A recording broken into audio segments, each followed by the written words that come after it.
So what are the limits of crisis communications?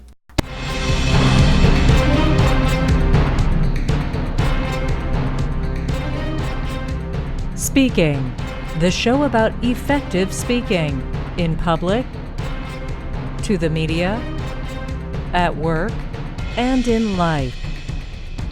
Speaking with TJ Walker.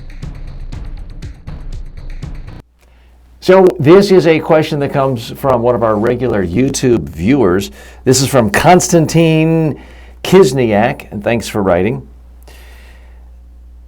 Konstantin writes in saying, thanks for your lengthy video on crisis communications, and wants to know a little more about the specifics. He writes, can you tell a little more about how companies are using crisis communications when they're initiating a crisis for or against competitors? They're not using crisis communications for defense, but for attack. Nowadays, a lot of companies use this trick. Now, I saw this question, wasn't quite sure where the person was going, Constantine, so I wrote back and said, can you clarify? Which is a general rule of thumb, whether you're communicating at the end of a speech, a presentation, or even a media interview, if you're really not sure what the question is, ask for clarification. I try to practice what I preach, and that's what I did with Konstantin. Here's what Konstantin wrote back, because I'd asked for an example. An example is Apple's presentation of the iPhone in 2007, where Jobs claimed that phones do not need keyboards or removable batteries and other features. And afterwards, other companies had no answer, and a crisis occurred for them. So I think what Konstantin is talking about is Apple introduced their iPhone, and it got tremendous attention. Steve Jobs famously was against styluses and also keyboards. He simplified his phone, and it became a huge success. The crisis is that other phone businesses quickly went out of business or saw market share plummet. I'll address this in one moment. For a free, no-obligation online public speaking or media training course, go to MediaTrainingWorldwide.com and start learning today.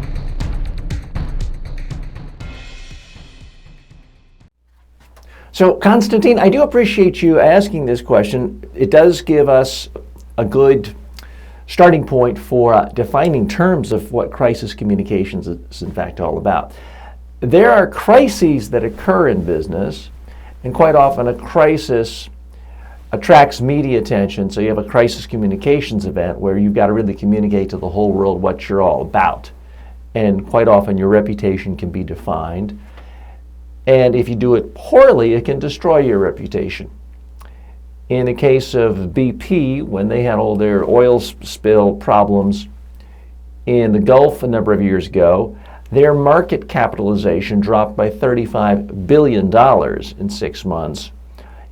Not just because revenues were down, but in part because they didn't handle themselves in their communication during that period. So that's one issue. This is a slightly different issue. If I'm reading this correctly, Konstantin, the issue is Steve Jobs introduced a new product, boldly essentially attacked others in the industry, saying your products are garbage, I have the best product in the world. And it turns out that the marketplace largely adopted his view. So this wasn't a crisis in the sense of Nokia's factory that makes cell phones on fire and it attracting a lot of TV reporters. It wasn't that sort of an immediate visual crisis. But it was a crisis in the sense of a very slow moving over the course of many months and a few years, where so many other cell phone companies saw the demand for their product go way down. I do want to point out there are limits to crisis communication. There's no one simple message point or soundbite or good interview that is going to help BlackBerry or Nokia or someone suddenly regain huge prominence and market share. Crisis communication is not the solution to everything. If you have poor business fundamentals, if other people have created products that are dramatically better than yours, or services that are better than yours, you can't necessarily communicate your way out of a box or out of the problem. So that's what I see as a slightly different issue. Now, you can take the perspective that what Steve Jobs did by attacking essentially the oil industry is creating crisis, but that's not how I define crisis communications. Crisis communications is when your specific organization is under threat, your entire reputation is at threat.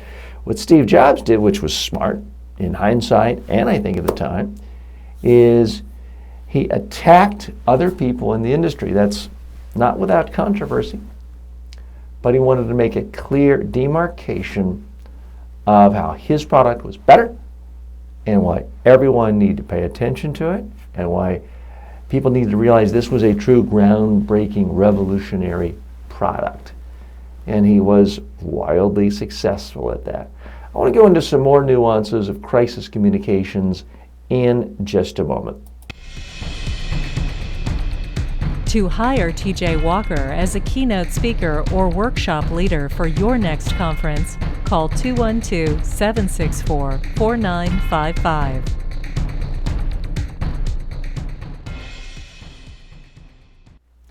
Another aspect of crisis communications involves sort of hopping on to other people's crises. Now, there's nothing inherently wrong with this or unethical about this, but you have to be careful.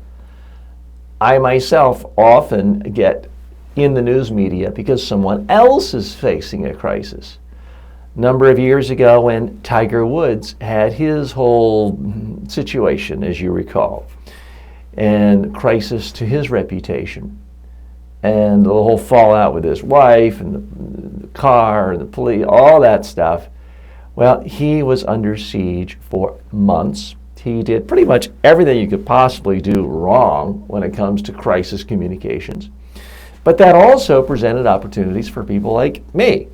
And I must have done 100 different TV, radio, print, online interviews over a few months talking about Tiger Woods crisis communications.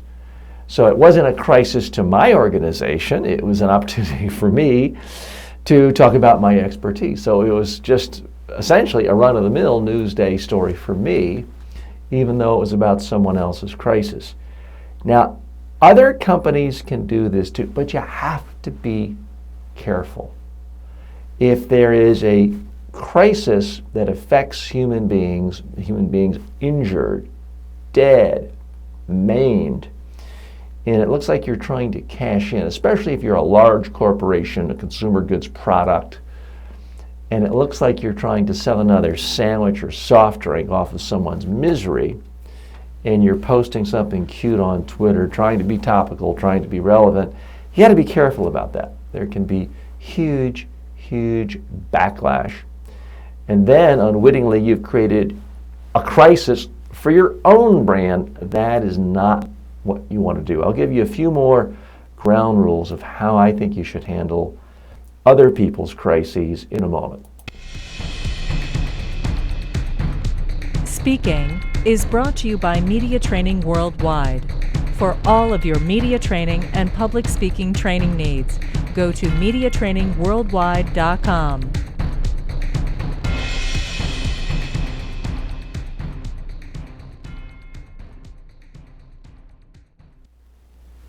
So let me give you an example of what not to do. Let's say in my own industry, for example, someone from a public relations trade publication called me up and said, TJ, I understand your largest competitor has just filed bankruptcy. What do you think?